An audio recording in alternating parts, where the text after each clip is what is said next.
Hello friends, आज मैं आपके साथ शेयर कर रही हूँ बहुत ही टेस्टी रेसिपी अप्पे, जिसे हम पनियारम, पड्डू कुछ भी कह सकते हैं। ये हम डोसा बैटर से बनाएंगे।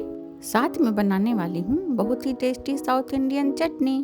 तो चलिए बनाना शुरू करते हैं।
ये हमारा अप्पे और डिलीशियस चटनी बनकर तैयार हो चुका है।